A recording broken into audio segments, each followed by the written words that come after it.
ഇന്ന് ഈവനിങ് ആയിപ്പോൾ സൂ കാണാൻ പോവാമെന്ന് വിചാരിച്ചു കേട്ടാ. അപ്പം നമ്മൾ നേരെ തൃശ്ശൂർ സൂവിലേക്ക് എത്തിയിട്ടാ.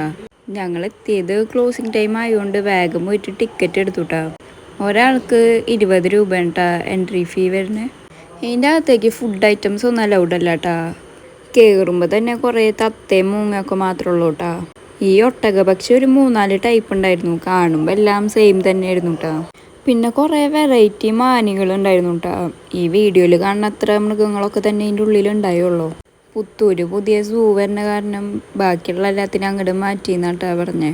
അങ്ങനെ നമ്മൾ ഈ വലിയ സ്റ്റെപ്പ് കയറിയിട്ട് ഓപ്പോസിറ്റ് സൈഡിലേക്ക് ഇറങ്ങിയപ്പോൾ ഇങ്ങനത്തെ കുറേ മാനുണ്ടായിരുന്നു കേട്ടോ. അത് ഫുഡ് കഴിക്കണ നേരമായതുകൊണ്ട് എല്ലാം ഈ അറ്റത്തുണ്ടായിരുന്നു. എല്ലാവരും ഇങ്ങോട്ട് മെയിനായിട്ട് വരുന്നത് ഈ ഹിപ്പോപ്പൊട്ടാമസിനെ കാണാൻ വേണ്ടിയിട്ടാട്ടാ.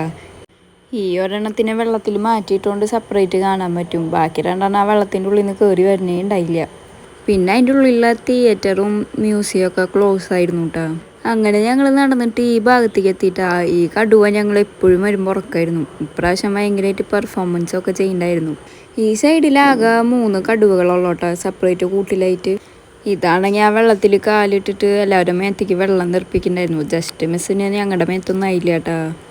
ഇതിൻ്റെ ബാക്കിലൊക്കെ കാണുന്ന കൂടുകളൊക്കെ എംപ്റ്റി ആയിരുന്നു കേട്ടോ. അവിടുത്തെ ജീവികളെല്ലാം മാറ്റിയെന്നാണ് പറഞ്ഞത്. അത് കഴിഞ്ഞിട്ട് നേരെ അവിടെ നിന്ന് മയിലിൻ്റെ അടുത്തേക്ക് എത്തിയിട്ടാ. അപ്പം അത് പീലിയൊക്കെ കൂടെ എടുത്തിട്ട് കുറേ ശോകമായിട്ടുണ്ടായി. അങ്ങനെ കുറച്ചേരം അതൊക്കെ കണ്ടു വന്നു. ഈ കൂട്ടിലാണെങ്കിൽ ആകെ 3 മയിലും പിന്നെ വേറെ 2 പക്ഷികളുണ്ടായുള്ളൂ കേട്ടോ. ഇതിൻ്റെ ഷോയൊക്കെ കഴിഞ്ഞപ്പോൾ ഞങ്ങൾ ഈ അടുത്തു കൂടെ പോണ കുറച്ച് മയിലുകളുണ്ടായി. അതിനെ കാണാൻ നിന്നു കേട്ടോ. അതും അതിൻ്റെ കളറ് കണ്ട് ഇഷ്ടപ്പെട്ടിട്ടാന്നുകൊണ്ട് കുറേ നേരം അതേ മഞ്ഞ നോക്കി നിൽക്കണ്ടായിരുന്നു. അങ്ങനെ അത് കഴിഞ്ഞിട്ട് ഞങ്ങൾ ഈ മങ്കീസിൻ്റെ സൈഡിലെത്തിയിട്ട് അവനിക്ക് ആ മങ്കീസിനെ കാണുമ്പോൾ എന്തോ നാണം വരെയായിരുന്നു ഭയങ്കരമായിട്ട്. ഇത് കുറേ അങ്ങോട്ടും ഇങ്ങോട്ടും കൂട്ടിലേക്ക് ചാടി നടക്കണ്ടായിട്ടാ. അത് കാരണം ഇത്തിരി അധികം നേരം അവിടെ നിന്നു കേട്ടാ.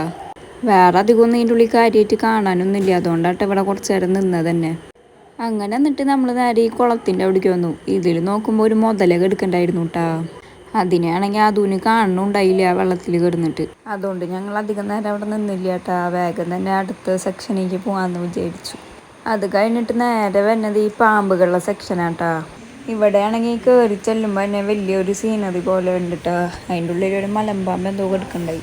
പിന്നെ അത് കഴിഞ്ഞിട്ട് വേറെ റൂം പോലെ സെറ്റ് ചെയ്തിട്ടാണ് ബാക്കി പാമ്പുകളൊക്കെ ഇട്ടുണ്ടായത്. വീഡിയോയിൽ കുറച്ച് കാട്ടിയിട്ടുള്ളൂ കേട്ടോ, പക്ഷെ അവിടെ കുറച്ചധികം ഉണ്ടായിരുന്നു. പിന്നെ അവിടെ നിന്ന് പുറത്തേക്ക് ഇറങ്ങുമ്പോൾ തന്നെ ഇങ്ങനെ ചെറിയൊരു പൂള് സെറ്റാക്കിയിട്ട് അതിൽ നിറച്ച് ആമകളുണ്ടായിരുന്നു കേട്ടോ. പിന്നെ നമ്മൾ അങ്ങോട്ട് കയറുന്ന സമയത്ത് അതിന് വെള്ളം കൊണ്ടുണ്ടായിരുന്നു. അപ്പോൾ അത് അതിൻ്റെ ഉള്ളിലേക്ക് കയറ്റിയതിന് 20 രൂപ കൊടുത്തിട്ടുണ്ടായിരുന്നു. അപ്പോൾ അത് ആ ക്ലോക്ക് റൂമിൽ ആ ബോട്ടിൽ കാട്ടിയപ്പോൾ തിരിച്ച് ആ പൈസ തന്നു കേട്ടോ. അങ്ങനെ ഞങ്ങളൊരു ഐസ്ക്രീമും സോഡ കഴിച്ചിട്ട് അവിടെ നിന്ന് പതുക്കെ പോയി.